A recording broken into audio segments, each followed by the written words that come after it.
welcome back to Mining Network. So I'm joined with Kit Mars here from Western Alaska Minerals. So thank you for joining us today. You're welcome. Great to be here. Brilliant. So let's start by just getting a nice brief overview of the company. Sure. Western Alaska Minerals has actually been around since 2008. My wife Jonah and I were co-founders of the company. We've been exploring Alaska as a private company for 12 years, and then a year ago this week we went public on the Toronto Venture Exchange and underwent a name change to Western Alaska Minerals, but we've been around quite a while. Could you run us through a little bit about the economics here? So share structure, market cap, how much cash is in the bank, that sort of thing. Sure. We have a very simple share structure. We like to keep things simple and clean, so all common shares. We have approximately 46 million shares that are issued and outstanding, a couple more million in options. So currently we've been a very volatile market, but in the approximate $3 range recently would give us a market cap in the mid 150 million range. But do want to say that's up considerably since a year ago we went public at 85 cents. So in a very difficult year, we're very happy with that. About a third of our shares are held by my wife and I, the founders, our board of directors and officers. About 1/3 would be previous shareholders or pre-existing shareholders and new ones from our going public offering. And then about 1/3 is held by 4 institutions, so we're very proud of those. That would include Crescat Capital out of Denver, Delbert Capital Vancouver, one of the Sprott Assets funds, and since we're here in Europe, Willem Middelkoop and his Commodity Discovery Fund. So we're very thankful to have those excellent institutions on our side. Definitely. And now you do have a number of projects within Western Alaska Minerals, but what is the main focus currently? Which one are you kind of most excited about? Well, we do have a number of properties, but I do want to say all of our properties and interests are in the Illinois Creek Mining District in Western Alaska. So it's an entire district, so very different than a single company, single project company. We have a copper property, gold and silver, past producing heap leach gold mine, but this year we're focused on our extremely high grade Waterpump Creek discovery. It's a carbonate replacement and it's very high grade lead, zinc, silver, and I brought a little sample to show you, and the sparkly mineral is galena that's full of silver. So this is a very silver rich deposit. So the grade is what sets this deposit apart from everything else. We have our gold deposit. We have about 525,000 ounces of gold equivalent, but the margin of a deposit like Waterpump Creek is almost 10 times that of your standard gold deposit. So this year we shifted our focus to Waterpump Creek. So you've touched on the geology here. So could you just talk me through a little bit about the zone that you found earlier this year? It was obviously high grade silver, and you've also recently had 2 mineral intercepts that you've released. What does that look like? So Waterpump Creek, we've known about the deposit for a number of years, but just started focusing on it in 2021. We had one very good intercept last year, is very fortunate while we're going public.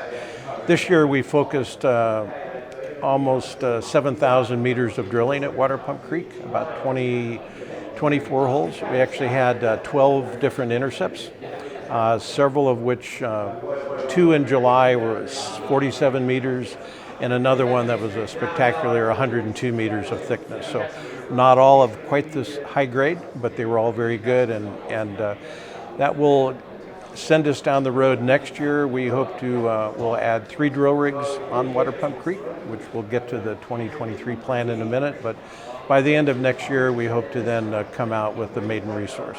Definitely, that's very exciting stuff. So in terms of your management team, what's their experience like of, exploring deposits like this? Well, we're in Alaska. The 2 principals currently working with the company that have Alaska experience would be myself, with about 30 years of field work in Alaska, starting out with Anaconda Minerals Company in the 1980s, and I was actually the first project geologist on the Illinois Creek project, and have been working on it off and on since then. And our chief exploration officer is Joe Pekenbrock. He spent about 10 or 12 years with Nova Gold and Nova Copper about 40 years experience in Alaska and has won 2 worldwide exploration awards, one for his work at Donlin, which is just south of us, about 100 miles. That's the 39 million ounces of soon-to-be mined gold coming up next year, I think. And also with Nova Copper, and received an award for the bornite deposit work. So Joe and I have both been active and have been very successful in Alaska for quite some time. Brilliant. So going back to the geology here, so what actually is a CRD deposit for those of us who aren't geologists? Like, what is a carbonate replacement deposit? It's a very good question, but actually it's fairly simple. It's a replacement of carbonate rocks by mineralization, in this case galena, which is a lead mineral, sphalerite, which is a zinc mineral. The silver is all contained in the galena. That's the very beautiful silvery metal that you see here. And it forms usually driven by a porphyry copper deposit of some sort, but not always, the center is not always known. What makes them very unique is the fluids can travel up several kilometers, 5 or 6 kilometers away from the source. So they can be very, very long-lived deposits. One of the most famous in the world would be Santa Eulalia in Mexico. Dr. Peter McGaw, that's one of our advisors, did his PhD at Santa Eulalia. And we also use Tintic, Utah, which is near Bingham Canyon, is another example that's currently receiving quite a bit of work. But Santa Eulalia was a 1 billion ounce silver deposit, so that gives one example of what the potential can be. Now that's one of the best in the world, so we're not there yet. But. No, but it's exciting still to kind of see what could become of this deposit. So you mentioned there about Dr. Peter McGaw. Did I say that right? Yes. Yes, perfect, sorry. So what did he think of Waterpump Creek when he, because he examined it, didn't he, for you guys? Originally, in 2021, Peter's a longtime friend of mine, so we asked him to come up. We were exploring a carbonate replacement deposit, and as the world's leading expert, we asked him to give a short course to our geologists. So very, very fortunate. Timing is sometimes is everything. So he was out in camp in the core shack giving a 3-day course when we drilled our 2109 drill hole that's in our corporate presentation. He took one look at the mineralization and said, "This is a classic carbonate replacement deposit. I'd like to join your team." So he's been very active with us, and this year went through the second field visit.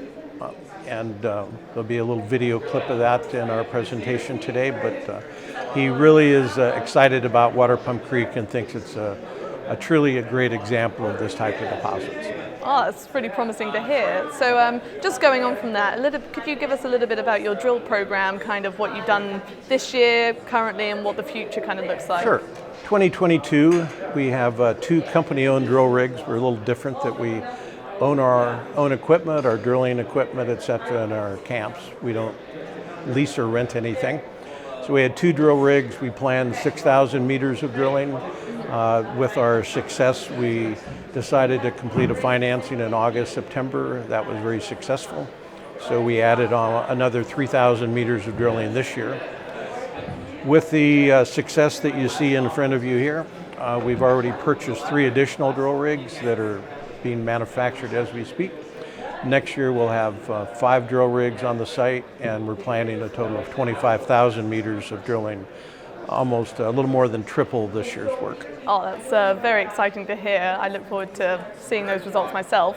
So looking into kind of the exploration side of things, I noticed in your presentation you stated about responsible and sustainable exploration. Could you talk me through a little bit about kind of the local involvement and the community aspect of the project? Sure, that's a very good question. And as the name says, we're in Western Alaska, an area that is very high unemployment. There are very few private jobs available. It's really a area that's just transitioning from a true subsistence lifestyle. When the Illinois Creek gold mine was in production, 1997 through 2000, it was really the only private employer in the area.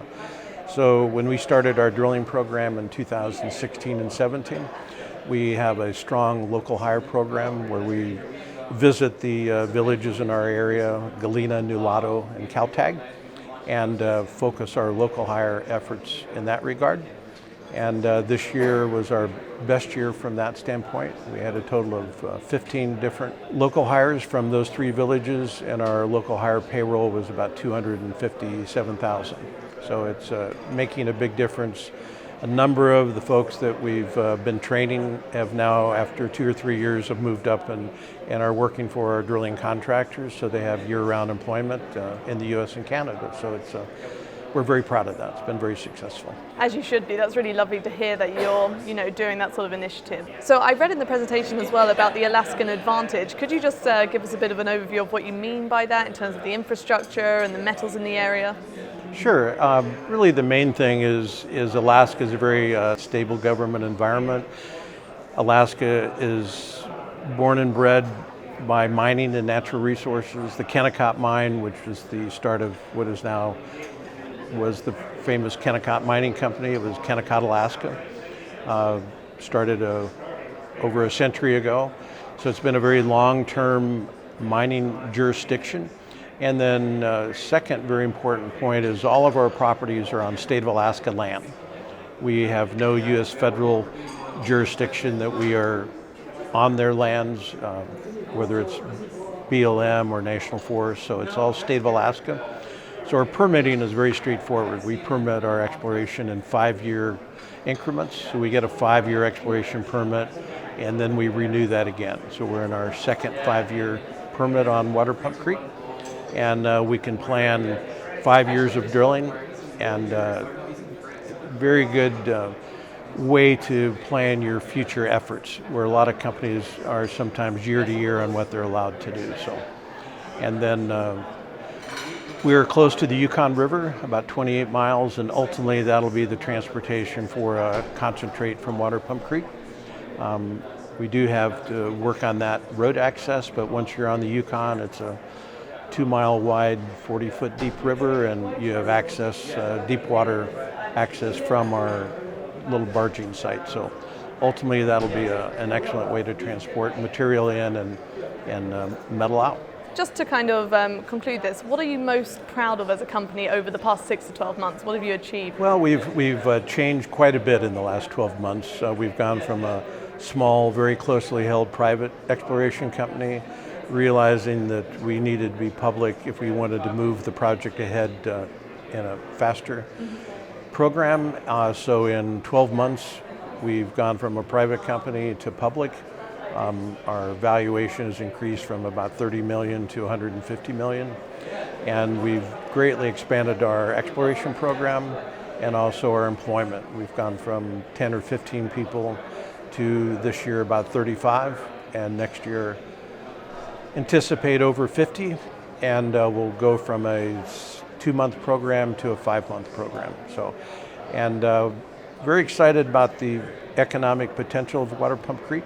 We think that within a couple of years that we'll take it over the economic threshold, and this could be one of the next producing mines in Alaska. So we're very proud of that. Definitely, and you've already touched on kind of what the next 12 months are going to look like, but if you could pick one key milestone to look out for, what should it be? We're an exploration company, so drilling and discovery is everything. So that is what propels the company, our success, and down deep we're really just exploration geologists that want to find a major discovery. So we think, I feel very strongly that with our 15,000 meters that'll be focused on Waterpump Creek, that we can expand that and probably increase the size by 150% or so, and the goal would be to get to a 120 million ounce silver equivalent deposit. So that's one of the goals. We'll have another 10,000 meters of drilling that's focused on adjacent structural trends, tying Waterpump Creek back to the Illinois Creek gold mine. We think it's all one big geologic system, and a lot of that, well, it's almost all covered with no exposure. So with Peter Magah's help, I think we'll have another discovery similar to Waterpump Creek sometime next summer. But that's my hope as an optimistic geologist. So. As it should be. Well, thank you so much for your time today, Kit. We're all very excited to see what happens in the future. It's been a pleasure to be here, and it is a lot of fun, this type of work. And thanks for showing me your rocks. You're welcome. So. Thank you.